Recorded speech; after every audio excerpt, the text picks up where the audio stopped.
सच्ची मानना, आप धर्म से चलना। धर्म से चलोगे तो भगवान तुम्हारी रक्षा में रहेंगे। मुझे लगता है अधर्म के धन से कभी किसी को लाभ नहीं मिलता, तो अपने कर्तव्य का पालन करते हुए यदि नाम जप किया जाए तो बहुत जल्दी हमको लाभ प्राप्त हो जाए। बहुत सुंदर मतलब ये चर्चा होती है, अगर आप लोग इसको धारण कर ले तो निहाल हो जाएंगे। सच्ची कह रहे, ये जो बातें हैं ये बहुत सुंदर जीवन को पुष्ट करने वाली हैं, पर आप धारण कर ले तो बात है। नहीं तो जैसे लाभ दिखाई दे रहा 50,000, तो ये बातें भूल जाओगे। अध्यात्म में है जितना आप धर्म से चलोगे उतना सुखी होगे, और लोक में है जितना धन मिल जाएगा उतना सुखी माना जाएगा। लेकिन वो सुख नहीं है, वो चंद मिनट के लिए हाइलोजन की तरह जलेगा और फ्यूज हो जाएगा। और धर्मात्मा दीपक की तरह जलेगा।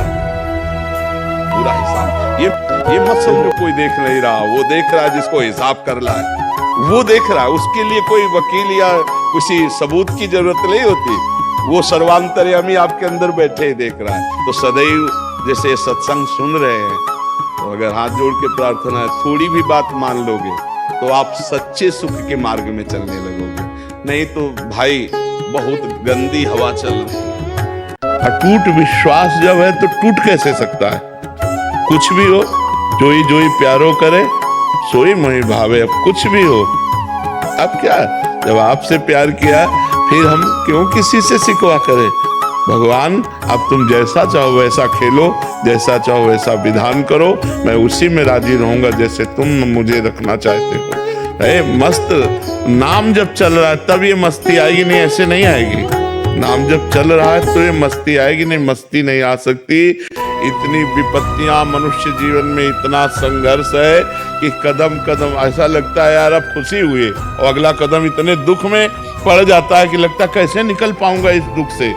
तो फिर एक सुख का प्रकाश आता है, फिर एक ऐसी समस्या आ जाती है, फिर ये पूरा जीवन चलता रहता है, ये पूरे जीवन। और ये सोचना कि शरीर को मिटा दें, ये कोई समस्या का हल नहीं है। शरीर मिटा देने से एक महापाप बन जाएगा और वो हमारी दुर्गति कर देगा। तो ये जो लोग सोचते हैं कि मैं कर लूं समस्या का समाधान हो गया, बिल्कुल नहीं। भारी समस्या मोल ले ली, आगे तुम्हें परिणाम पता नहीं, इसलिए आप तो कभी कोई निदान है ही नहीं। हमको लड़ना चाहिए, संघर्ष करना चाहिए। हमें चाहे बेइज्जती हो, चाहे अपमान हो, चाहे दुख हो, हमें लड़ना चाहिए। हमें आप नहीं करनी चाहिए, आखिरी हद तक मुझे सहना चाहिए। तो आप पैंट शर्ट में हो, मेहनत से कमाते हो, धर्म से चलते हो, नाम जप करते हो और भगवान का चिंतन कर बढ़िया हो, आप बढ़िया हो। ऐसी ऐसी समस्याएं हैं जिनका केवल निदान भगवान है, दूसरा कोई निदान नहीं। ये कोई समस्या से भागे कि मैं समस्या का निदान साधु बन के पालूंगा, तो भूल मत करना, बड़ी समस्या है। मतलब ये कोई न सोचे कि संत बनना सहज है, बिल्कुल नहीं, बिल्कुल नहीं। बाबा जी बनने का मतलब मर गए, अब मर के हम चल रहे हैं। सब छोड़कर भगवान की शरण वो आप हो। क्या वेश बदल लेना भगवान की शरण है?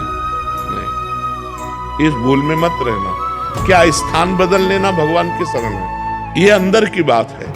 अंदर से भगवान की शरण में हो तो आप महात्मा हो, और बाहर से आप महात्मा का वेश है और अंदर से रुपया चाहिए, भोजन चाहिए, नाना प्रकार के सांसारिक सुख चाहिए, तो आप विषयी पुरुष हो, आप महात्मा नहीं हो। जीवित मर जाए उलट आप में समाये यही दिलगिरी है। मरा हुआ पुरुष महात्मा होता है, जिसका मन मरा, जिसकी इंद्रियां मरी, जिसकी कुछ नहीं चाहिए, जाहि न चाहिए कबों कछु तुम संसार सने।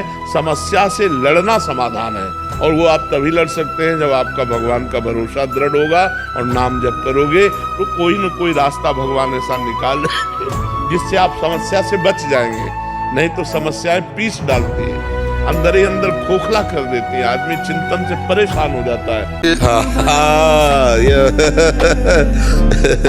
लाडली जू महारानी भी और लाडली जू महाराज भी है, क्योंकि लालजू और लाडली जू कहने को दो है, एक ही है ना, एक ही ना। ठाकुर ठाकुरानी वही तो बने हुए हैं। तो आप ब्रजलीला देखे हैं, तो कभी ठाकुर जी ठाकुराइन बन जाते हैं और ठाकुराइन ठाकुर जी बन जाते हैं। देखा कभी ऐसा कि हमारी लाडली जू लालजू बन जाते हैं और लालजू लाडली जू बन जाते हैं? झांकी देखिए ऐसी लीला में।